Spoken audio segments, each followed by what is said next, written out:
Peace, Africans, welcome to class. I'm the community teacher, and I know Black History Month is over, and a lot of the people who was halfway with us for the month done already checked out all the corporations and the allies and all that. But we do Black History all year over here, and today we actually going to highlight the life of the founder of Black History Month and the father of Black history, Carter G. Woodson. We're going to dive into his life and also talk about how we celebrate today isn't really what he imagined.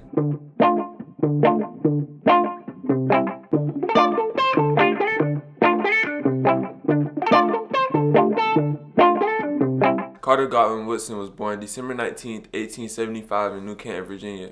His mother, Ann Riddle, was born enslaved in Virginia, and her parents had what was known as a bride marriage because they lived on different plantations. Already separated from her father, as a child her mother and two brothers were sold to another plantation, leaving her there alone until she married her husband, James Henry Woodson.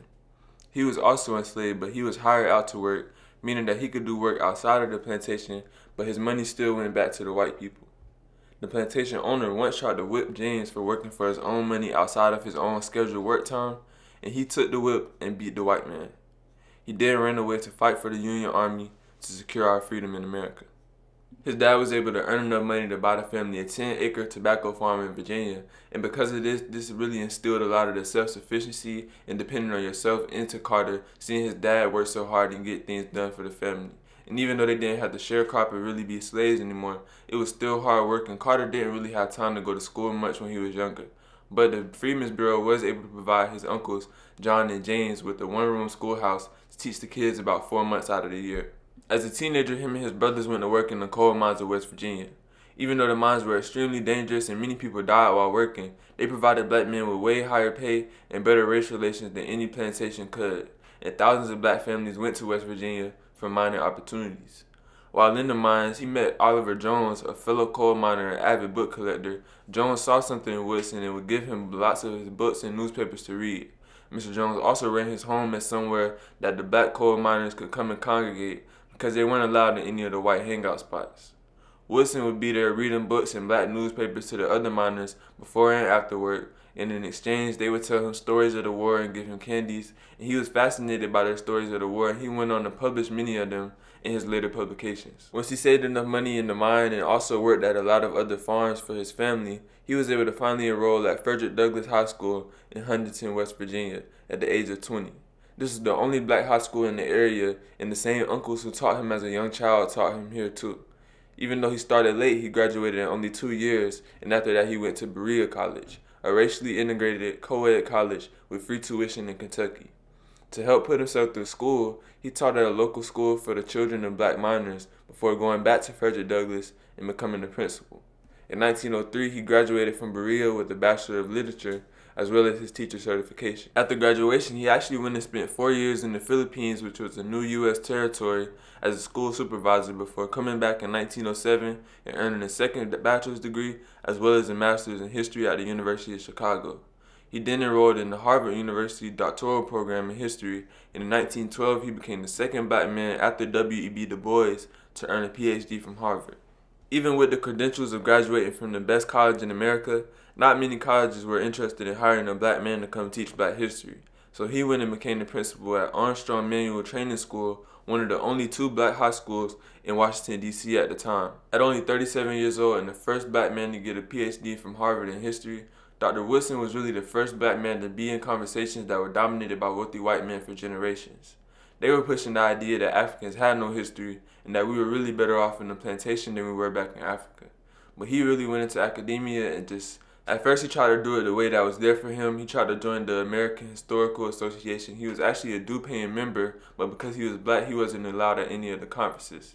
Instead of trying to push his way into their thing and try to force them to accept him, he realized that he would have to create his own institution if he really wanted to be a black historian. He published his first book in 1915, Mis-Education of The Negro, prior to 1861, challenging all the lies about our history with facts, while also explaining how cutting us off from our history was vital to upholding white supremacy and how we couldn't get from under white supremacy without educating ourselves about our true history. Later on that year, he came together with 4 other black men: A.L. Jackson, the director of the Wabash YMCA, the one YMCA in America that catered specifically to black people and was a pillar of the black Chicago community.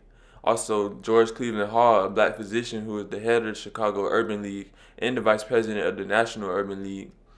as well as William B. Hartgrove Jr., a fellow teacher who worked at M Street High School and one other black high school in D.C. Him and Dr. Woodson mentored and learned a lot from each other. And lastly, James E. Stamps, a black economist who worked for one of the most affluent black men in the area, Anthony Overton. They came together to create an institution for black history known as the Association for the Study of Negro Life and History. Dr. Woodson quite literally dedicated his whole life to educating black people. He had no wife or kids and he spent all day working. None of his friends even knew what he liked to do for fun and never even remember him taking any time off for fun. Dr. Greg Carter, current head of Africana Studies at Howard University, was able to figure out from his research that he would actually take some of the younger kids in the neighborhood around and get things like candy and ice cream. In 1920, he became the dean of the School of Liberal Arts at Howard University, and while he was there, he created the first formal African American history course at any college in America. 49 years before the first full-fledged Africana Studies program opened at San Francisco State in 1969. He also created the Associated Negro Publishers to encourage and give way to more black people publishing books before he left Howard and went to become the dean at West Virginia State. In 1918, he published The Century of Negro Migration, a book detailing the first massive waves of the Great Migration, and then in 1921, he published The History of the Negro Church, a quick summary of the evolution of the black church in black society, and then in 1922, he published The Negro in Our History, a summary of African involvement in the development of America. All of these books were great, and he really added a lot of value to academia, especially for African Americans. But he realized to have real change that it would have to be a practical change in all of black people's daily lives. He realized that black history needed to be extended outside of academia and into all of our lives in a practical way. Omega Sci-Fi offered him an honorary membership, and in exchange, the brothers then helped him to push Negro History Week into black neighborhoods, schools, and churches. They chose the second week in February because it encompassed the birthdays of Abraham Lincoln and Frederick Douglass, two men who were already widely celebrated in the black community. Negro History Week was an instant success at the local levels. As more and more black people rose to the middle class and were able to find comfortability as well as access to their long-forgotten history, Black History Week was declared by city after city, and it finally evolved into Black History Month, as well as being recognized by the federal government in 1976. The original idea of Black History Month was to celebrate what we had done and learned all year, and also to celebrate the everyday people of the race, and not just the great men. Of course, in today's hyper-capitalist society, we have the FBI who tried to kill Martin Luther King, posting Martin Luther King quotes, and corporations making billions of dollars off of merch. But I honestly don't think the whole entire point of Black History Month has been lost on us. Black people around the world still celebrate Black History Month as a time where we can celebrate ourselves and also educate ourselves. And I know a lot of people feel like Black History Month is a time where nobody should mess with them. I know y'all heard y'all mama or y'all auntie, grandma, anybody say, not during Black History Month.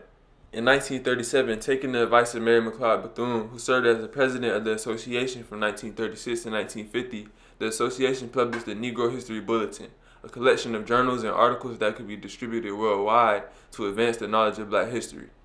He went on to publish hundreds of more journals and over 20 more books, his most famous being the Mis-Education of The Negro. He felt like we as Black people needed to focus on self-sufficiency and taking care of each other. And though many others chose other routes, he dedicated his whole entire life to creating Black institutions and publications that are still going strong over 100 years later, as well as mentoring and inspiring millions of Africans who came after him. He gave his entire life to progressing African people up until his last breath.